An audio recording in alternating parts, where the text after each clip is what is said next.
किसान साथी नमस्कार। किसान साथी आज हमारे साथ पुनः उपस्थित हैं श्री मृत्युंजय वर्मा जी।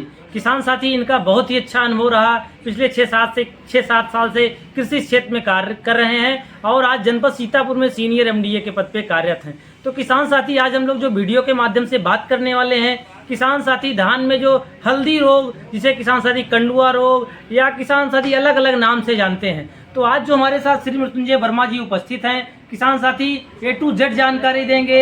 इसके कौन कौन से लक्षण हैं हल्दी रोग के और इसके उपचार और कौन कौन सी सावधानियां होनी चाहिए, किसान साथियों को जानकारी देंगे। क्योंकि किसान साथी को पूरी जानकारी नहीं हो पाती तो किसान साथी इसका उपचार नहीं कर पाते। बहुत से किसान भाइयों को इसकी जानकारी होती है, लेकिन बहुत से किसान भाइयों को हल्दी रोग, जो कंडुआ रोग होता है, जिसे फॉल सिस्मट अंग्रेजी में कहते हैं, किसान साथी इसके बारे में पूरी जानकारी नहीं होती। तो आज हम लोग इस वीडियो के माध्यम से किसान साथी आप सभी को जानकारी देना चाहेंगे।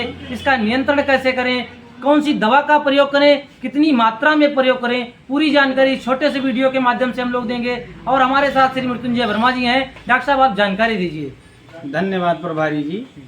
किसान भाइयों, जैसे कि प्रभारी जी ने आपको कंडुआ रोग, फाल सिस्मट, गंधी, इसको बोलते हैं हल्दी गांठी रोग, सारे आपको जो अलग अलग नाम है सबसे परिचित करा दिया।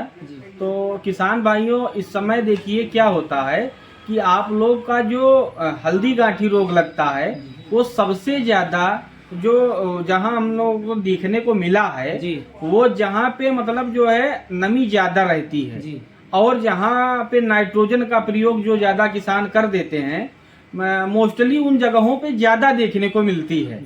ये जो समस्या जो है ये ज़्यादा देखने को मिलती है।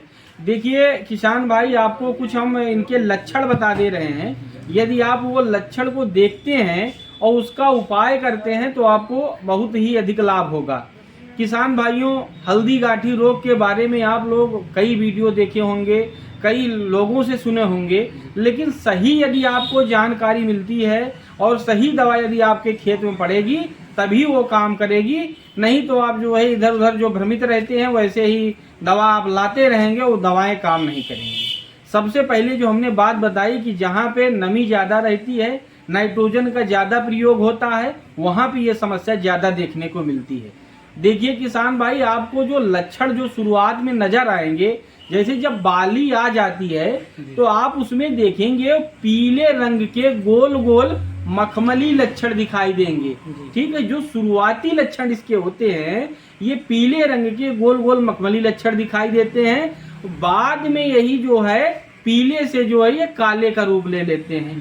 काले का रूप जब ले लेते हैं तो ये पहले शुरुआत में धीरे 2 ही 3 दिखाई देते हैं और बाद में ये समस्या पूरी बाली पे आ जाती है। उसके बाद क्या होता है कि बाली के 3 से 4 दाने जब फटते हैं तो वो कोयले रंग के काले काले आपको वो दिखाई देते होंगे, जिसमें पाउडर भरा होता है और आप थोड़ा सा ऐसे हिला देते हैं तो पूरा जो है उड़ने लगता है। ये सबसे बड़ा लक्षण है किसान भाई। और आपको ये ध्यान देने वाली बात है कि ये जो फैलता है वो वायु से फैलता है, यानी हवा के माध्यम से फैलता है। यदि आपके खेत में है तो पड़ोसी के खेत में कब पहुंच जाएगा या पड़ोसी के खेत में है आपके खेत में कब पहुंच जाएगा ये पता नहीं चलेगा। इसलिए किसान भाई, इसको आपको लक्षण हमने जो बताया है इसको देखते रहना है, निगरानी अपने फसल की करते रहना है। और हाँ, बहुत ही गंभीर बीमारी है और इसका जो हम उपाय बताने जा रहे हैं और ये आप सबसे आसानी से बहुत छोटा सा उपाय बताएंगे। यदि आप ये कर ले जाते हैं तो आप में ये समस्या आएगी ही नहीं। सबसे पहले किसान भाई, आपको देखना है कि जब आपकी बाली आ रही हो, ठीक है, सबसे पहला कि आपकी बाली आ रही हो या जो है 50% पुष्पीकरण आपका जो है हो गया हो, ठीक है, यानी फूल की जो अवस्था है वो 50% आपके खेत में आ गई हो या बाली आ रही हो, तो उसमें आपको क्या करना है किसान भाई, आपको इफको एमसी का आता है पिका, जिसका जो साइंटिफिक नाम है, जो जिसका टेक्निकल है, वो होता है आपका प्रोपिकोनाजोल 25% ईसी फॉर्म में होता है। आपको क्या करना है कि ये नहीं देखना, सबसे बड़ी गलती जो किसान भाई करते हैं वो कहते हैं कि जब हमारे खेत में रोग आएगा तो हम ला करके वो दवा, फलानी दवा हम स्प्रे करेंगे। लेकिन जो सबसे बड़ी बात है किसान भाई, यदि आप इससे बचना चाहते हैं रोग से, तो आपको यही एक जो है देखना कि जब आपकी बाली आ रही हो और 50% जो है फूल आ चुके हों, तो आपको ये नहीं कहना है कि जब रोग आएगा तब हम जो है दवा स्प्रे करेंगे। जो हमने दवा बताई है वो आपको जो है ला करके स्प्रे कर देना है। सबसे पहली बात ये है कि जब आप स्प्रे कर देंगे तो आप इस रोग से बच जाएंगे, उसी जगह पे कंट्रोल हो जाएगा। जी। और किसान साथी कुछ सावधानियां बता दीजिए छिड़काव करते हाँ, समय। छिड़काव देखिए, छिड़काव आपको एक तो ये हो गया कि पहले आप जो है ला करके पिका आप जो है छिड़काव स्प्रे कर दीजिए। उसके बाद क्या होता है, जैसे आप जो है किसी कारणवश छिड़काव नहीं कर पाते हैं, कोई आप भूल गए या फिर कोई जो है किसी तमाम कारण हो सकते हैं, आपको टाइम नहीं मिला, आप देख नहीं पाए, तमाम समस्याएं हो सकती हैं। यदि आप नहीं कर पाते हैं और आप देखते हैं कि जो हमने लक्षण बताए आपके खेत में लक्षण कोई ना कोई लक्षण आपको दिख रहे हैं, आपको लग रहा है कि हमारे खेत में जो हल्दी गांठी रोग है वो आ गया है, तो उसके बाद क्या करना है आपको किसान भाई, देखिए ये इफ्को एमसी की दवा आती है, ये सुकोयाका, जिसका जो है फार्मूला है एजाक्सीएस्ट्रोबिन प्लस टेबुकोनाजोल, ठीक है। एजाक्सीएस्ट्रोबिन जो है उसमें 11% है, प्लस टेबुकोनाजोल जो है 18.3% है।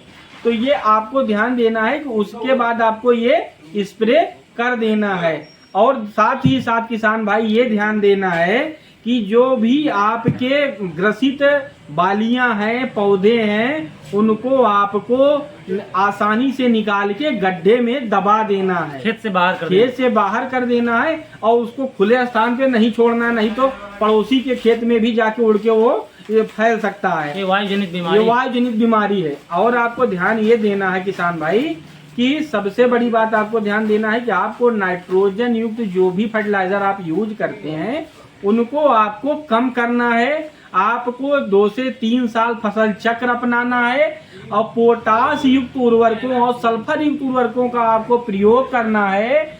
और जो है हमने जैसा बताया कि जो भी संक्रमित पौधे हैं उनको जो है आपको ले जाके गड्ढे में दबा देना है। यदि आप इन बातों का ध्यान रखते हैं तो आपको निश्चित ही 100% रिजल्ट मिलेगा, नहीं तो आप इधर उधर की बात में पड़े रहेंगे और हल्दी गांठी रोग आएगा। इससे आपका 30 से 40% उत्पादन पे जो है आपका बुरा प्रभाव पड़ता है। आप इन सब चीज़ों को ध्यान रखते हुए यदि आपके खेत में ये समस्या पहले से आ रही है अन्य वर्षों में, तो आप जो है पिका का इस्तेमाल जो है तुरंत ले जाके जो हमने अवस्था बताई है उस पर आप कर दीजिए। किसान साथी ये ऐसा कवक है किसान साथी, इससे बहुत सारे किसान भाई परेशान होते हैं। ये ऐसी बीमारी है किसान साथी, बहुत सारे किसान भाई इससे प्रभावित हो जाते हैं। किसान साथी इस जो कवक का नाम है किसान साथी यूस्टीलाजिनोडिया विरेंस नामक एक कवक होता है। ये किसान साथी बहुत ही किसान भाइयों को प्रभावित करता है। हल्दी गांठी रोग, कंडुआ रोग, फॉल्स स्मट, किसान साथी गांव में अलग अलग नाम से कहते हैं। तो किसान साथी इसका नियंत्रण करना बहुत ज़रूरी है। अगर हम नियंत्रण नहीं करते हैं तो हमारा दाना खराब हो जाएगा, हमारा उत्पादन कम होगा। जैसे डॉक्टर साहब ने इलाज बताया, अगर इस दोनों दवा का प्रयोग करते हैं किसान साथी तो आपको जो फॉल्स स्मट, जो कंडुआ रोग है, इसका नियंत्रण अवश्य मिलेगा। किसान साथी इसकी जो उपलब्धता है इस उत्पाद की, आपको इफ्को बाजार के केंद्र पे आप अपने जनपद में पता कर लीजिए इफ्को बाजार का केंद्र कहाँ है, वहाँ पे बड़े आसानी से मिल जाएगा आपको। जो FSC है, जो सर्विस सेंटर इफ्को के किसान सेवा केंद्र, वहाँ पे आपको मिल जाएगा। IFF DC पे आपको मिल जाएगा। इफ्को बाजार की फ्रेंचाइजी पे ये जो उत्पाद हैं किसान साथी बहुउद्देशीय फफूंदनाशक है, क्योंकि हल्के फफूंदनाशक से किसान साथी काम नहीं चलेगा। आपको हार्ड जो आप जो देख रहे हैं बहुउद्देशीय फफूंदनाशक है, 2 फार्मूला है किसान साथी इसमें, एजेस्ट्रोबिन प्लस टेबुकोनाजोल। अगर किसान साथी इसका प्रयोग करते हैं तो किसान साथी आपको लाभ मिलेगा। जैसे डॉक्टर मृत्युंजय वर्मा जी ने आपको पूरी जानकारी दी। किसान साथी इसका हम वीडियो में अपने क्लिप लगा देंगे, इस दवा के बारे में पूरा बता देंगे किसान साथी। इस हिसाब से किसान साथी अगर प्रयोग करते हैं तो आपको लाभ मिलता है। किसान साथी धन्यवाद, मिलते हैं नेक्स्ट वीडियो में। धन्यवाद।